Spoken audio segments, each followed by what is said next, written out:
Okay, so this next situation is a battle day along the Golan in 1973, prior to the Yom Kippur War.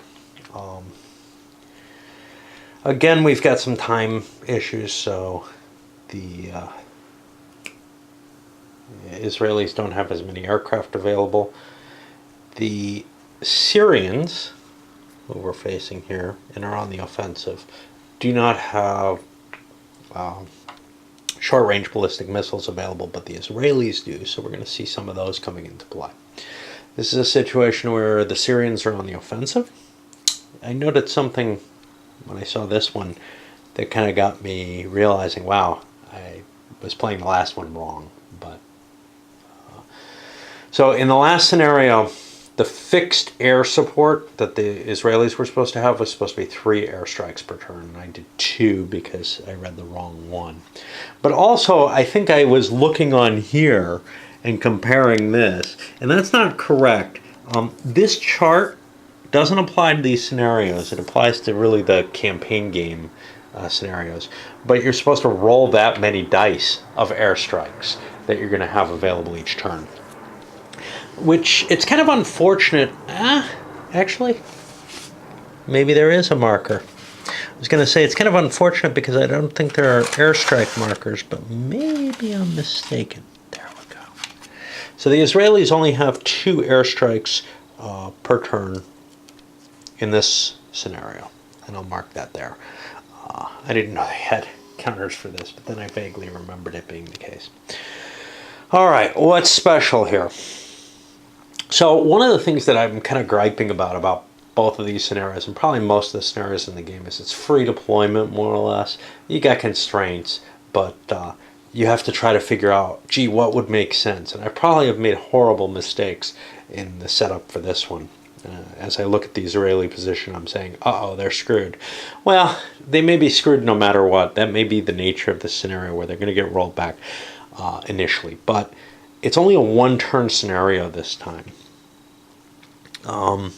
Troop quality I've written down. We got first line for Moshe and elite for the paratroopers, and all reserve for the Syrian forces. They have some special forces. That reminds me of something that I haven't brought up. There are optional rules, not many, for special forces. I may touch on them at some point. Right now I don't want to play with them, but basically you insert them in, and they can do strikes behind the lines and such not. And you have multiple ways of inserting them. One is physically, well, they're both physically. One is through infiltration, in which case they just have a chance of making it across and being able to perform a strike or some other kinds of harassing operations. And then the other is inserting them with helicopters. It doesn't cost any helicopter assets because these are small groups that, you know, wouldn't show up in terms of the transport helicopter cost reflected in the game. We're not talking about moving a whole battalion into place, for example. But adding another layer of complexity at this point is something I don't really want to do. Now, let's see. Special rules for this one. We got the airstrike, the F-16s are A4Ns. The Israelis are not allowed to enter Syria nor the UN observation zone. And the Syrians are going to come crossing across here. This 1 hex, which is using one form of naming on the map and a different in the rules, is considered to be part of the Golan Heights, though, for this scenario.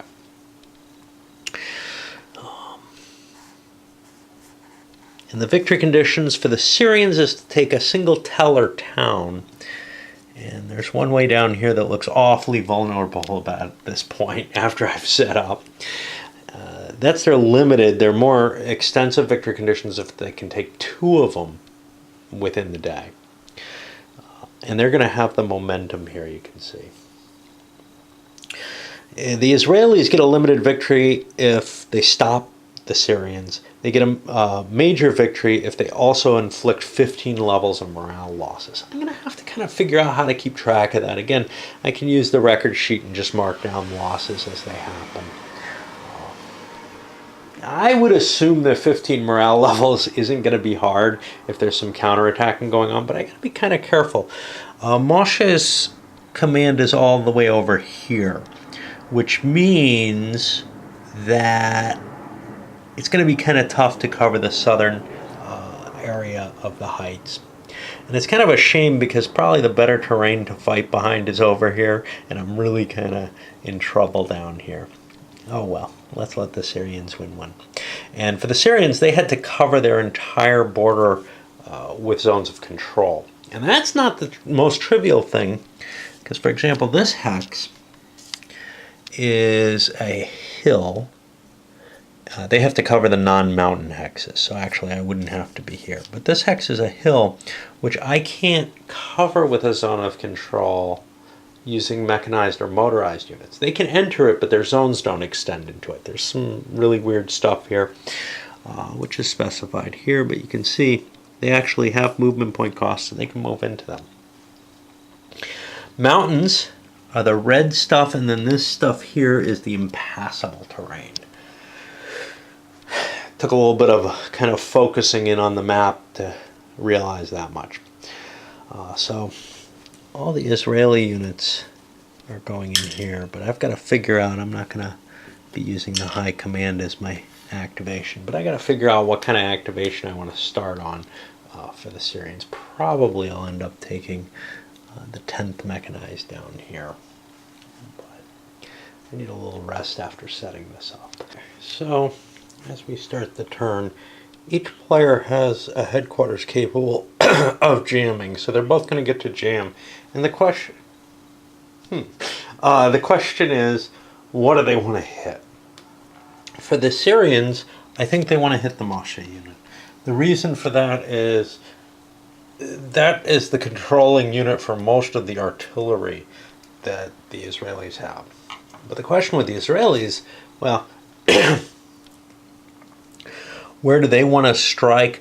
I think actually hitting this unit is probably the best choice.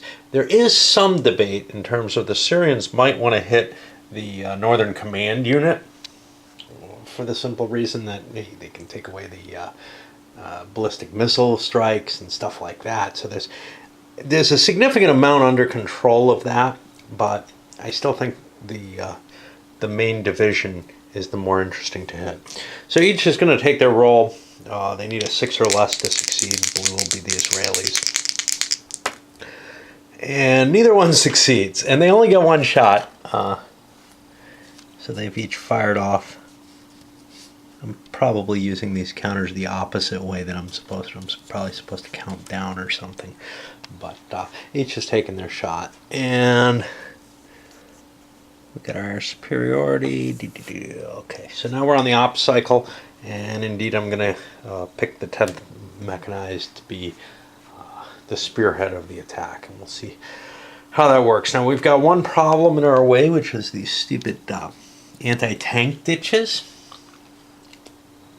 which have some interesting effects combat-wise. They also have operations points costs. Remember, I only get 6 operations points for my movement, and nothing's set up to make those set-piece attacks to begin with. So this is going to be kind of troublesome. This is only a one-turn game, and I had to spread my forces out. That's going to make things kind of difficult on the Syrians. They may not be able to gain the ground they want, and if they do gain it, it might just be possible that the Israelis can push them back.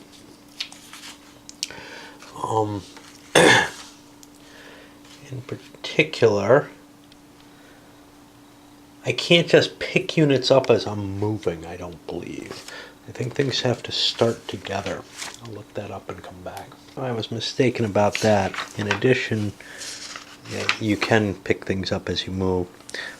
In addition, for the meeting engagement, the artillery support is only reactive, although I can drive artillery up with me to help the attack.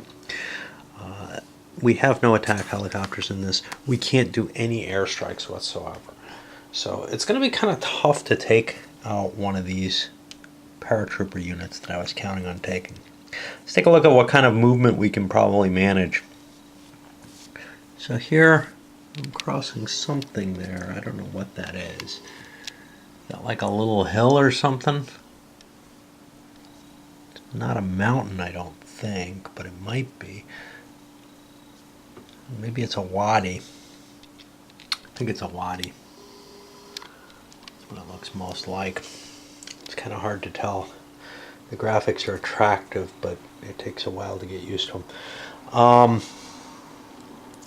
So a wadi is going to cost me 2 extra movement, just like a ditch would.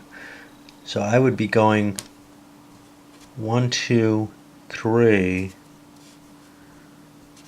4, 5, 6, and I would not have another movement point to launch my attack.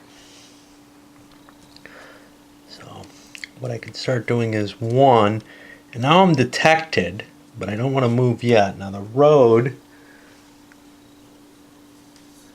makes it half the cost, so that would be 2.5.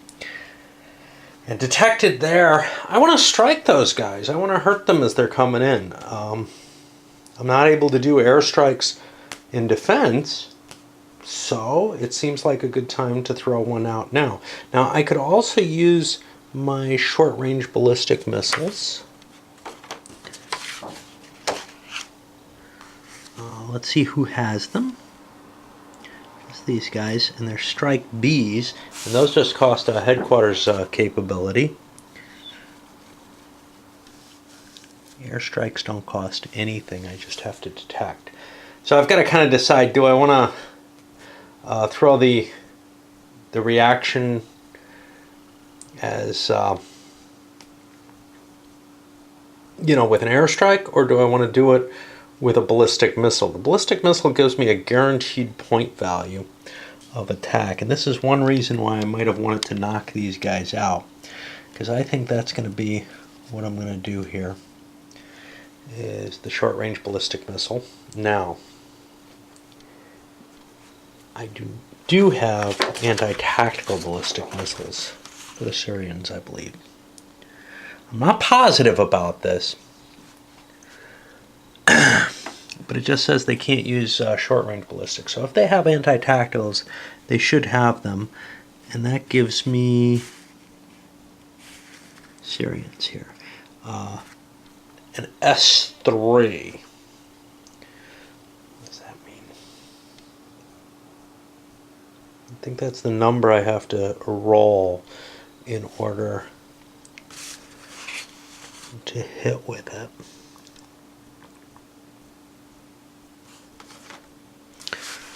This is on the air defense. It's not an airstrike.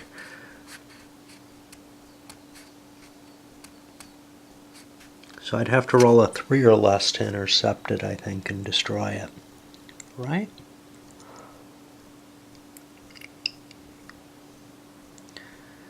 Okay, and I'm not going to have an air defense rating because the advantage is over to them.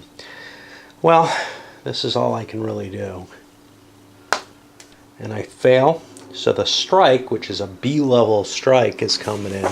And I think the strike results tables are the same on either.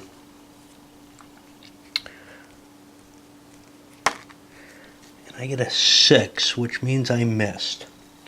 So this hex has already had its reaction taken. Now conceivably I could throw another reaction with this unit.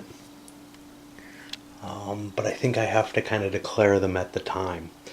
So he had moved 2.5, 3, and I should probably mark my movement points somehow. I can actually use one of these to indicate that. I think that's probably wiser than dice that I'm likely to roll. Okay, now it's going to cost me another point to actually launch the attack, but I just moved another hex. I would like to strike them again. I'll spend another, well, let's see, what's my divisional command capable of doing? It has no effects that can come into play, so we're going to use our detection capability, and we see him, and therefore we can throw another short-range ballistic missile at him.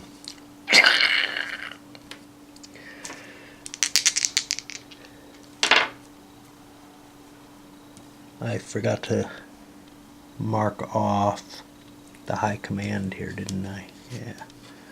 Okay, and he's going to try to defend again. The only thing that can defend against this is the anti-tactical ballistics. And he fails, so I get another shot at them. 7 doesn't do it.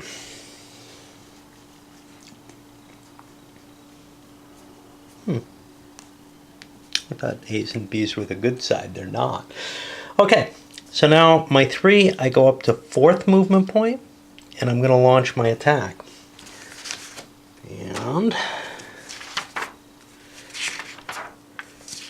And obviously, you know, as you get more familiar to it, it's going to be easier to kind of remember what you have to do. And also, I'm going to take more offline, but I figured since this is the first meeting engagement that I've handled, I would try to handle it on the camera. So I can throw a reactive artillery into this fight and nothing else. I have a reactive artillery, not this one. This one's already in. No, I don't. I could use Moshe if he's in range. 2, 3, 4, 5, 6. But he's not. It looks to me like this is all I get here, unless Guardian's in range. 1, 2, 3, 4. No. Okay. So I've got 5 defensive factors and 30. That's going to give me a 6 to 1 on the combat table. I'm attacking a Tel, which puts me on the top level. I don't know what the ratings are for these units. So let me take a look. These guys here are the 35th paratroopers. They're elite. Let's check their rating.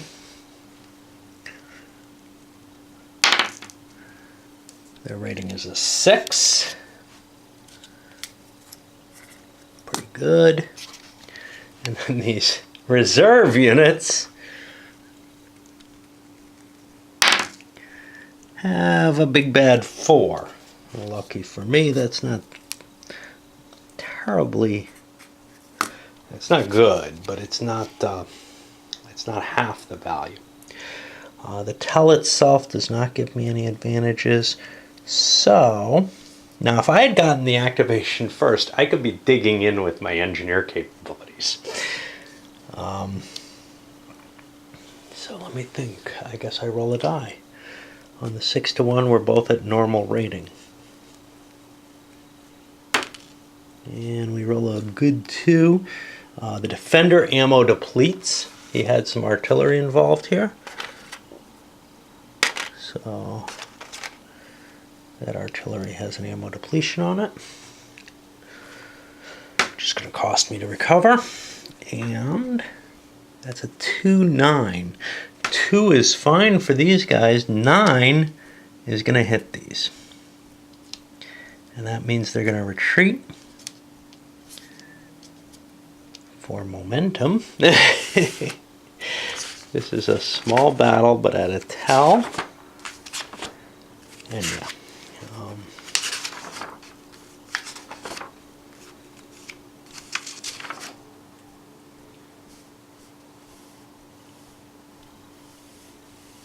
It's just going to be 1 point.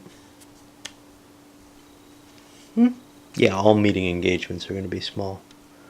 Okay. So I gain a point.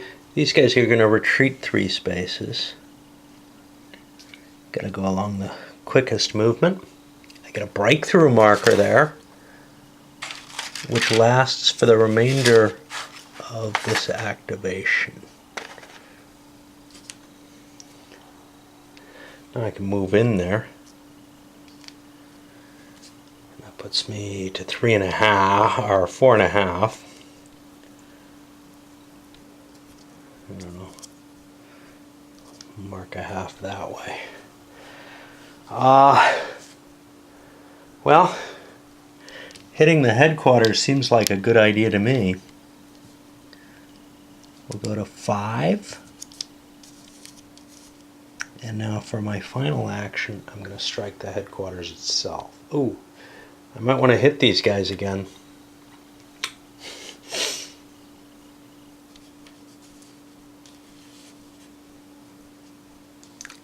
And we'll counter before for the movement. The anti-tactical knocks it out. So now we're at 30 to 1 in clear terrain. This is just not good. These are still those elites though.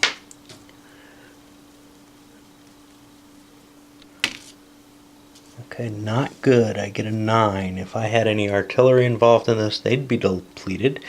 And I take a 7, they take a 2. I have failed. That's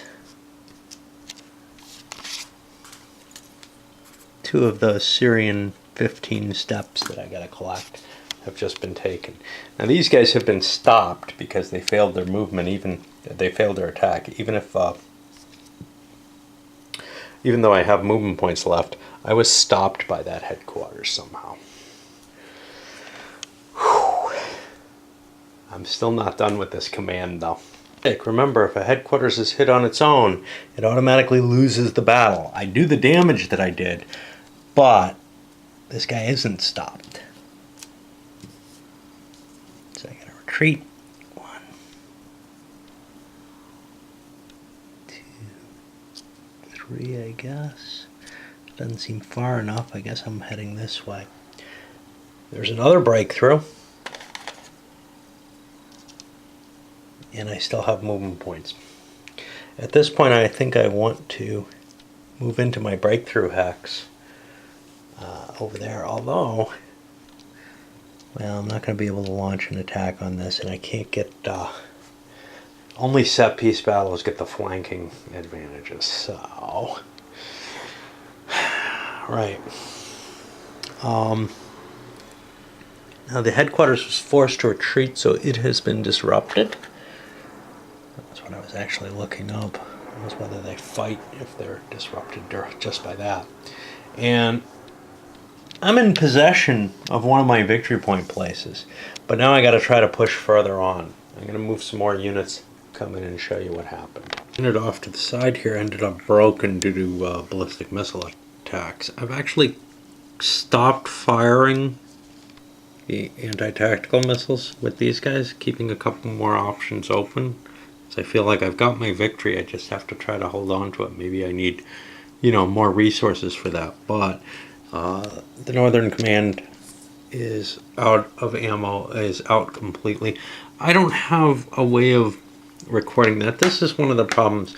So if this is 9 going down to 8, going down to 7, well, no matter what, this counter only holds 8 numbers on it. I don't have an easy way to represent that this guy's completely out. I could just use an ammo depletion marker on him to indicate he's out of capability. He's not really disrupted, so I don't want to use that marker, although maybe the effect is the same.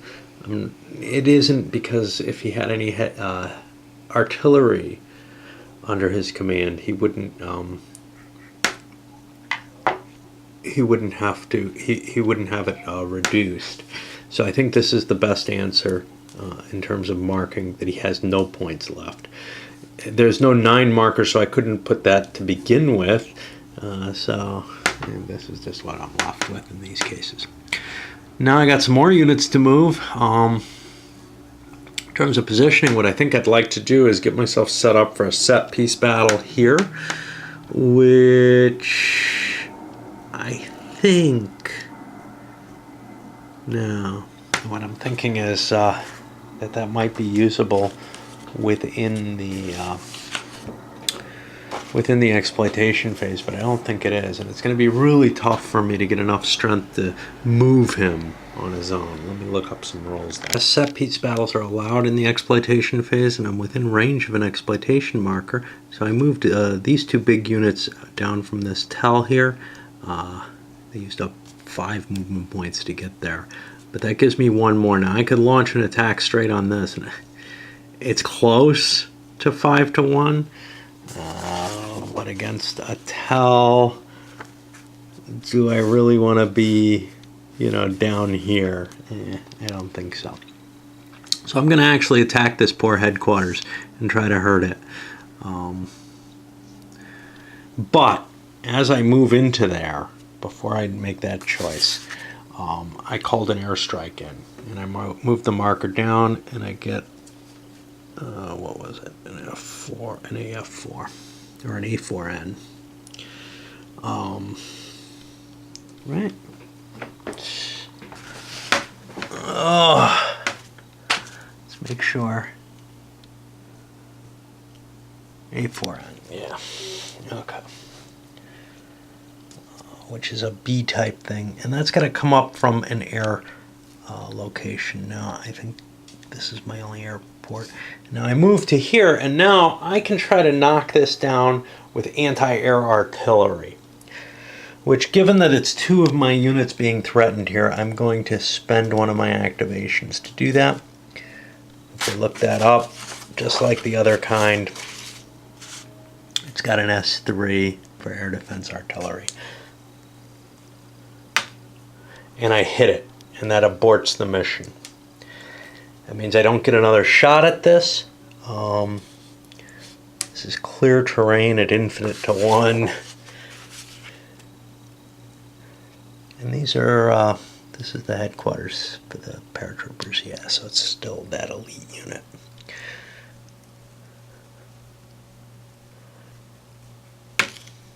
And I roll a very good 1, which is a 10-point hit. I don't know what this does to me because they're already disrupted. Why do I care? And they gotta retreat 1, 2, 3 more. Actually 3 to here. That puts another breakthrough marker into place. Oh no, there are none placed during this period. Okay. So he's done with movement. Actually, this isn't even breakthrough movement yet, so that, yes, it does. It does put a breakthrough marker there, which means I'll definitely be able to get the attack there. Now I'm going to bring more units up to provide that the set piece battle during the exploitation segment. Set up for the set piece battle. The Israelis are out of their airstrikes. They managed to hit this unit. And now I can make my attack against them at 20. First I'm going to do some strikes. I've got up to 11 power. I seem to remember something special about those multi-rocket launchers, but I don't think there really is. So I've got up to an 11, which would be a massive strike, which would weaken them. I'm going to fire that off first. And there's nothing that can really be done to this except counter battery fire if I had stuff within range.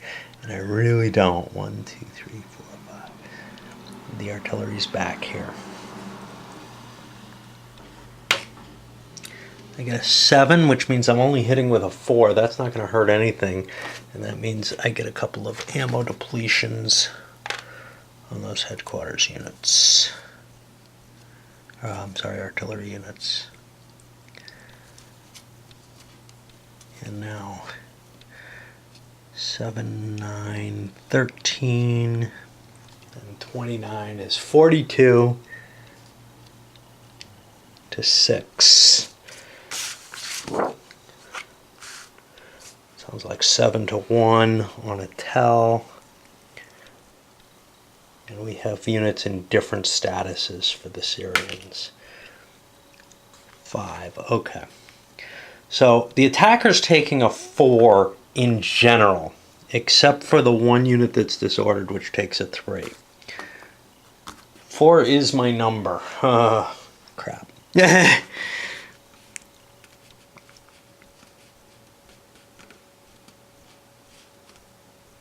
Has to be greater than to hurt it. So none of mine got hurt. The Israelis are taking a 7, which is higher than their unit. So they're going to take damage from the towel. I'm going to be getting another momentum point. And then they're going to be retreating and taking another level of damage there. Which, and some broken markers for those. And you can see this is not at all going well for the Israelis. But I was set up very weakly there. And now I can actually advance into this space. And I could advance further, but the important thing as far as I'm concerned is taking the territory. And I can get rid of these breakthroughs. They're only there for the extent of the activation. And that means we're up for another chip pull. Struck markers, what are they for? I don't remember what struck markers are used for. Obviously when you make a strike, but it may be an interdiction on the road. I think it is. If you strike a moving unit, it has anything else that goes through that hex has to stop. So there should actually be some of those on the board during an activation. All right, time for a little pause. So now we continue, and I feel like the Syrians have already won the game, but it's not guaranteed. There's some possibility. I'm waiting for the Moshe unit to see if it can drive them away. But I get the Syrian High Command as the next chit. No problem there. It's got nothing it can do. It's out of points, and really, I could move it, you know, but it serves no purpose. But then I draw another one of these big divisions. And it's the worst positioned of them all, the 5th mech, which is up here. Trying to figure out, is there something I can do? You know, if I could take like this space, that would be great. But I guess I'm going to try. The problem is, I believe I'm not even allowed a set piece battle unless I have a momentum chit down. So I can't just, let me check that, but I don't think I can just move into position and then attack. Which means I have to do a mobile attack against this fort in the mountains. That doesn't sound easy. The exploitation phase, it's each activated ground unit in an enemy zone of control. So I can essentially do the old, simple, you know, war game type move, combat, move, you know. So the exploitation isn't necessary. I can set up for an attack and then conduct it during the exploitation segment instead. That's kind of, that feels right in the sense that if I couldn't set up a set piece battle to go off on this turn, I'd have to wait till next turn and react and deal with enemy reactions that might be more extensive. There's this possibility for the enemy to react in a set piece battle anyway, which is somewhat worrisome because there's a lot of units here. They may not want to be heading this way, though. They may have to go this way to try to prevent the victory in this game. But let's learn some more here. I'm going to actually have a very hard time making a set piece battle here, and in fact probably didn't need this mechanized unit up there. Here's why. These guys are in the mountains. I can only attack them down this road or up this one because the mountains are prohibited except for to the leg units. The leg units could conceivably attack from a different direction. However, these units still present a zone of control into this hex, for example. So I can't move into this hex to, say, attack this unit here. I'm not allowed to attack this unit from this hex, but I'm not allowed to not attack it in the set piece battle phase. And I stop here when I enter it. So essentially, the commanding position here prevents me from making an attack from this space into here, which is a very interesting thing. And I looked at the rules. They don't spell it out, but the implications are clear. So that's kind of an interesting situation, the type of which I'm not used to, which is, oh yeah, you must attack, but you cannot. I'm not quite sure what to do about that, because this line is very, very powerful. And I almost feel like I can't get an attack in. I won't be able to surround this unit, nor will I be able to attack it with enough strength to get anywhere. One thing I can do, though, is I can invade the United Nations Treaty Zone and put enough strength there that the enemy is going to have trouble in terms of breaking away from me. So what is the withdrawal option when faced with that? It's a special form of movement. It's moved 2 hexes away. It can't enter an enemy zone of control. And that's going to be its entire action for the turn. And then it takes a morale check. So by engaging these guys, I'll be able to prevent them from being able to effectively move down south and fight where things are important. So I guess that's what I'm going to actually do. Essentially engage the entire front line up here. And they're not going to be able to move down and help the forces down in that southern region where the victory has already been gained. And I guess that's pretty key. More advantageous than some kind of silly attack on the flank or something to try to regain another tell. Well, actually, this is not a tell. This is a fortress.